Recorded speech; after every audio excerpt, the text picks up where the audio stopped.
Praise the lord. ప్రభు అయిన యేసు నామములో అందరికీ వందనములు.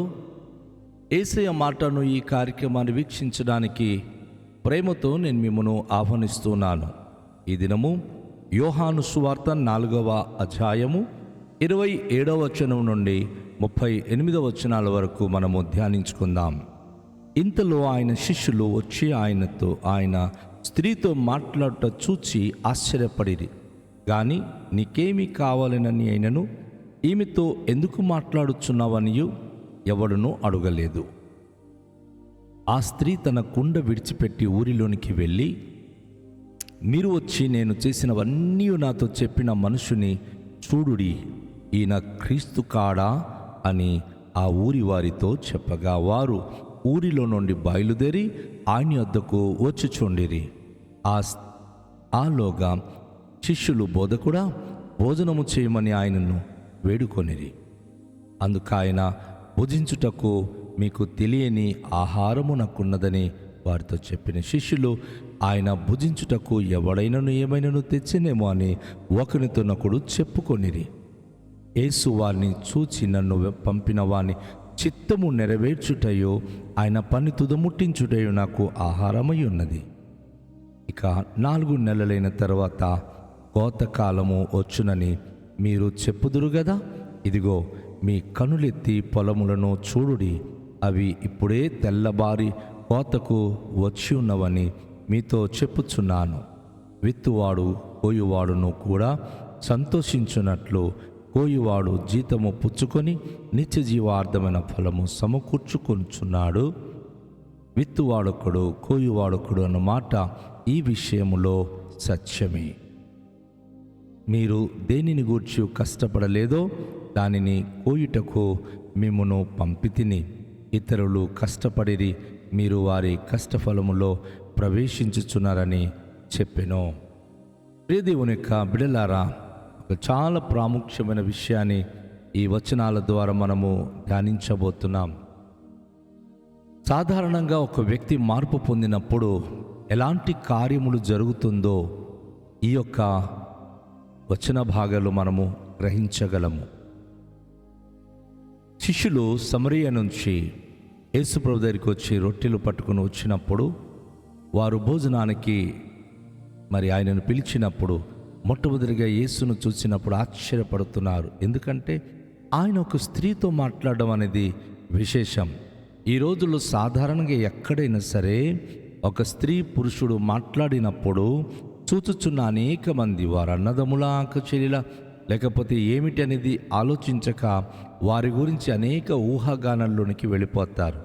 ఇక్కడ స్వయాన యేసు ప్రభు వారి గురించి కూడా శిష్యులు ఊహాగానాల్లోనికి తేలిపోయి, మీకేం కావాలి బోధకుడా అని అడగలేకపోతున్నారు. కానీ వారిలో వారు సతమతమవుతున్నారు, ఎందుకు ప్రభువారు ఆమెతో మాట్లాడుతున్నారని. అయితే అద్భుతమైనటువంటి విషయం బయటికి వస్తుంది. ఏంటంటే ఆ స్త్రీ కుండ విడిచిపెట్టి గ్రామంలోనికి వెళ్ళి అప్పటి వరకు మాట్లాడిన మాటలో ఆమె తన హృదయములు స్పందించి గ్రామంలోనికి వెళ్ళి ఆమె ఏమని ప్రకటించింది?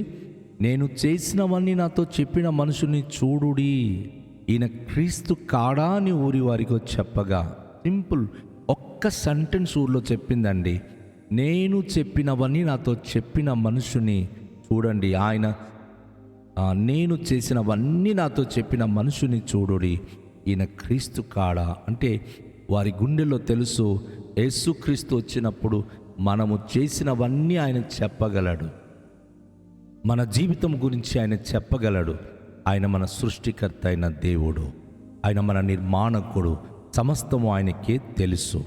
ఆమె ఎప్పుడైతే ఆ ఊరి వారితో ఆ మాట చెప్పిందో వెంటనే ఆ గ్రామ ప్రజలు అనేక మంది ఆ బావి దగ్గరికి పరుగులెత్తుకుంటూ యేసును చూడడానికి వారు వస్తున్నారు. ఊరి నుంచి బయలుదేరి ఆయన వద్దకు అనేక మంది జనసమూహాలు వచ్చినప్పుడు ఈలోగా శిష్యులు భోజనము చేయమని ఆయనను బతిమలుతున్నారు. అయ్యా, జనాలు వచ్చేస్తున్నారు, మీరు భోజనము చేయండి అయ్యా అని వారు యేసుప్రభును వారు ప్రాధేయపడుతున్నారు. అయితే యేసుప్రభు వారు ఒక అద్భుతమైన మాట ఇక్కడ తెలియచేస్తున్నాడు. ఏంటంటే భుజించుటకు మీకు తెలియని ఆహారము నాకు ఉన్నదని వారితో చెప్పాడు. సాధారణంగా కూటి కొరకు కూటి విద్య అనే పదము ప్రపంచంలో వాడికలో ఉంది. కానీ యేసయ్యను నమ్మిన వారు యేసయ్య గురించి మాట్లాడుతూ ఉంటే వారికి కావలసిన సమస్తము దేవుడి సమకూరుస్తున్నాడు.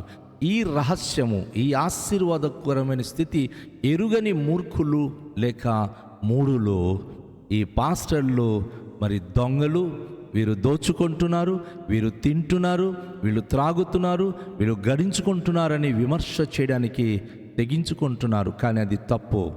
ఎందుకంటే యేసుప్రభువు వారు అంటున్నారు, నాకు భుజించడానికి వేరే ఆహారం ఉంది అని చెప్తూ ఆయన చాలా చక్కని మాట అన్నాడు.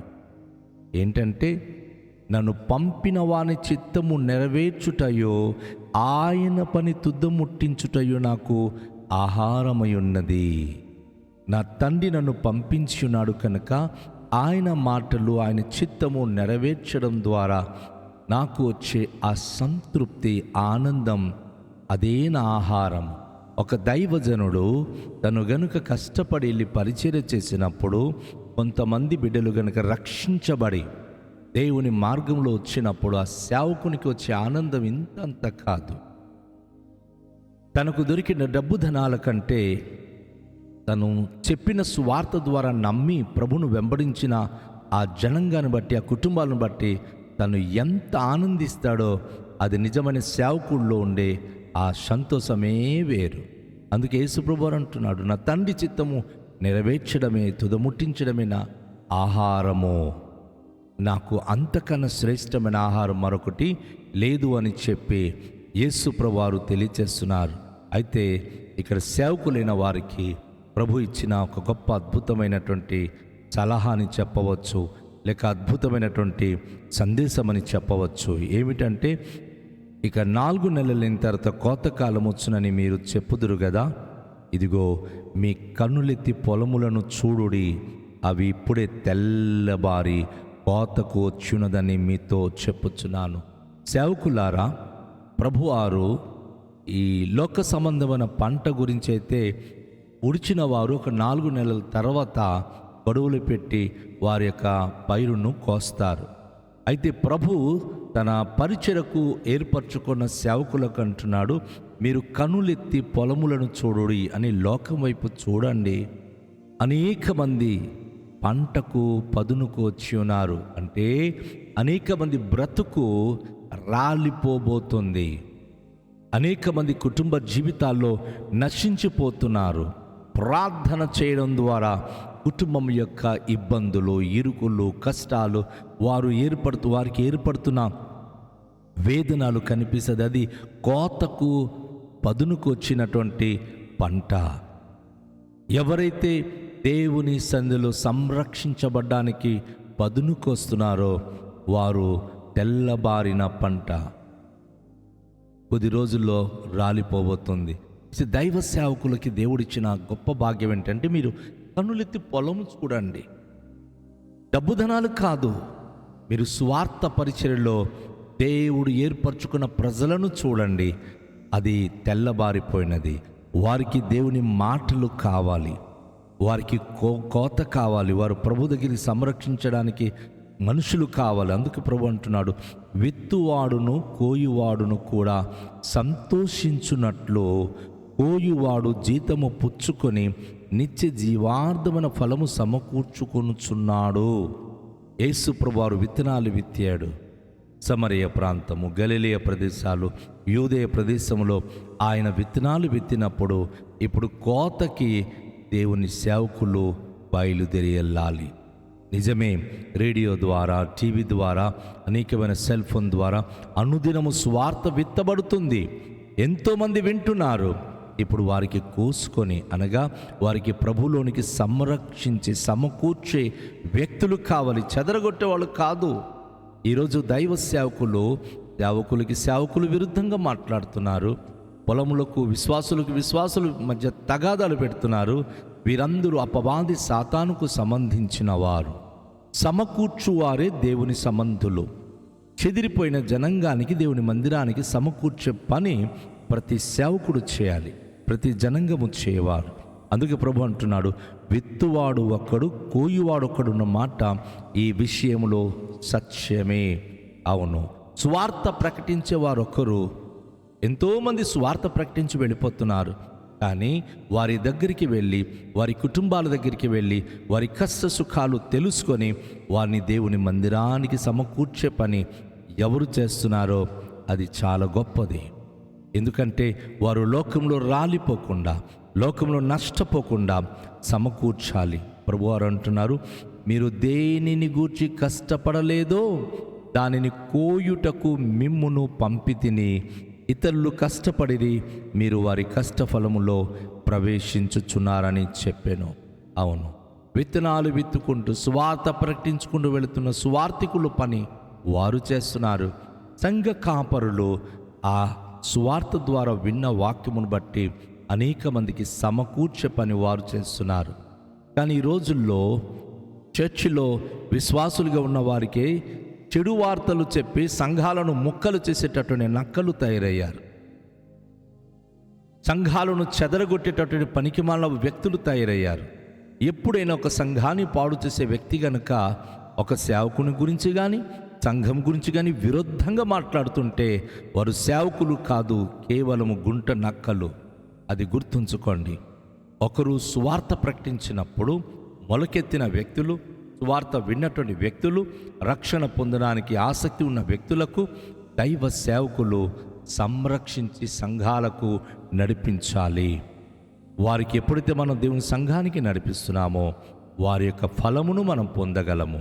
కనుక ప్రియ దేవుని యొక్క బిడలారా, సేవకులారా, మనము ఎవరో సంఘానికి వెళుతున్న వారికి మనం పాడు చేయడం కాదు, కానీ సువార్త నమ్ముతున్న వారికి దేవుని రాజ్యములో, దేవుని సంఘానికి నడిపించే ఆ పని గనుక నువ్వు చేయగలిగితే దేవుని చేతి మీదుగా ప్రతిఫలము పొందగలవు.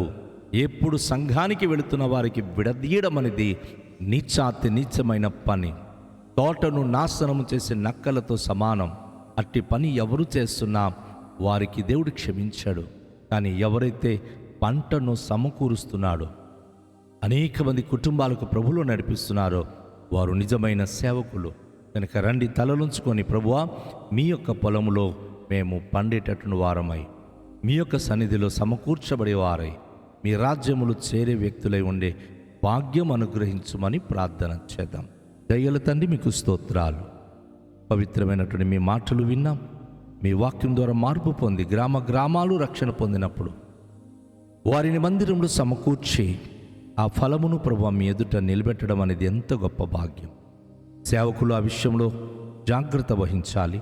అలాగే విన్న వాక్యమును బట్టి సంఘమును స్థిరంగా ఫలించే వారమై ప్రతి క్రైస్తవ కుటుంబాలు మీ కొరకు ఎదగాలి. అంటే భాగ్యం అనుగ్రహించుమని, ఈ వాక్యం మా జీవితాలకు దీవెనకరంగా ఉంచుమని ఘనత మహిమ ప్రభావములు మీకే చెల్లిస్తూ యేసు నామములో ప్రార్థిస్తున్నాము తండ్రి, ఆమేన్. అందరికీ షాలోం. ప్రభు మనను దీవించునుగాక.